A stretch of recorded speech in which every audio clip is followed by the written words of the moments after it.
With a crimson glow, the setting sun turned the white city into a breathtaking sight. Smoke spiraled from the white brick chimneys of the industrial district, mingling with the distinct clang of metal and the rhythmic drumming of machines.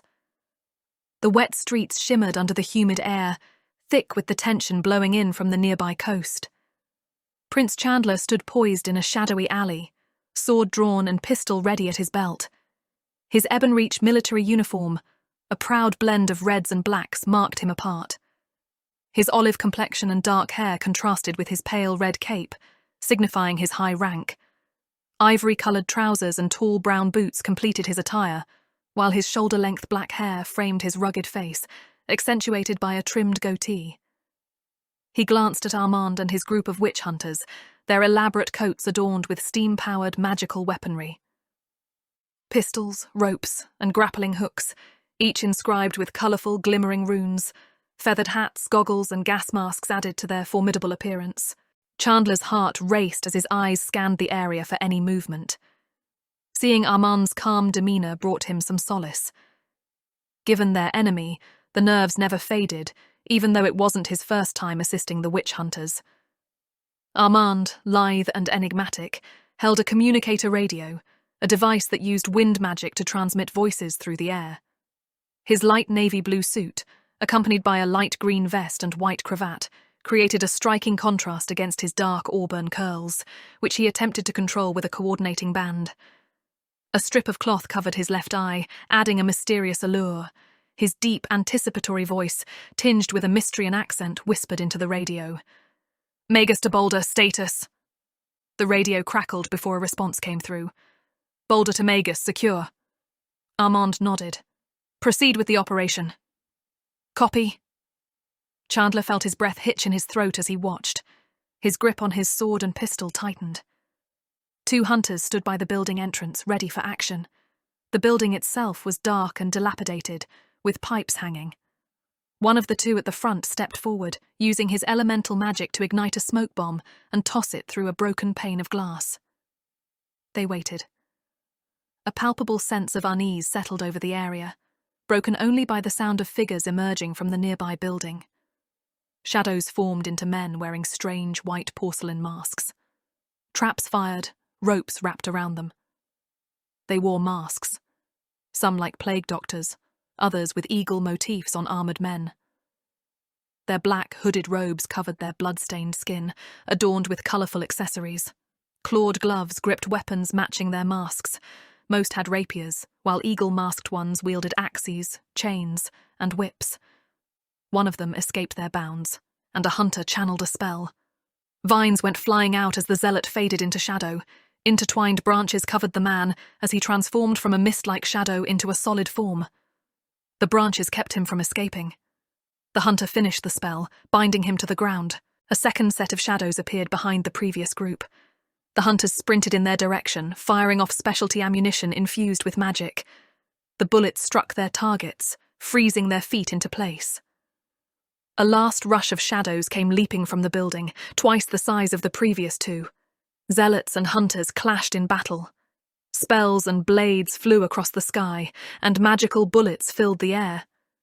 The hunters held their own, maintaining a steady stream of attacks. A zealot lunged toward Chandler. His rapier gleamed in the sunlight, claws poised for attack. Chandler parried the oncoming strike, the clash of steel resonating through the air. With lightning speed, he retaliated, delivering a forceful jab to the zealot's face, his knuckles connecting with a satisfying thud. Ducking beneath a vicious swipe of razor-sharp claws, Chandler seized the opportunity to strike. His sword found its mark, piercing the zealot's leg, and causing him to crumple to the ground in agony. But the battle was not yet over. In a violent collision, another zealot crashed into the fray, the impact reverberating through their bodies. As they engaged in a deadly dance, they exchanged blows. Chandler's boot connected with the zealot's side, sending him sprawling to the ground, incapacitated.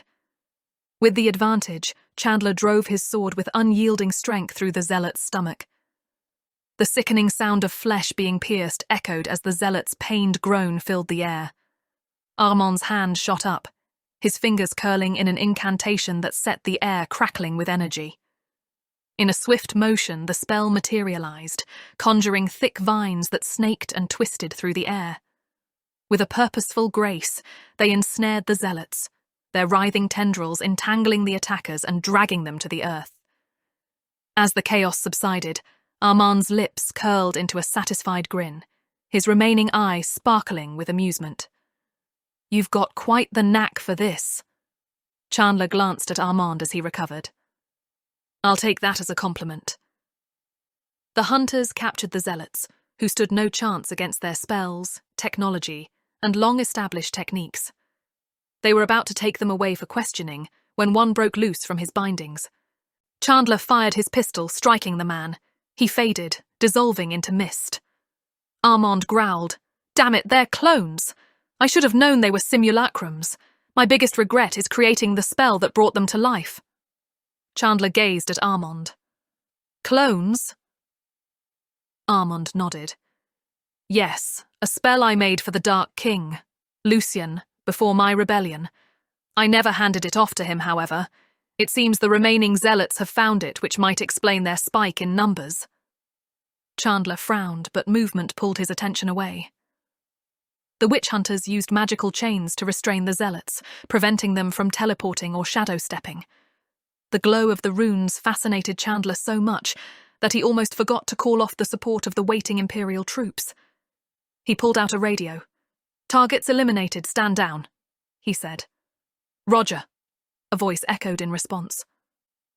Armand turned to Chandler, walking over with the help of his cane, leaning into it as he did. A small smirk spread across Armand's lips. His sapphire eye looked at the alleyway opening with an approving nod. "Thank you, Prince Chandler.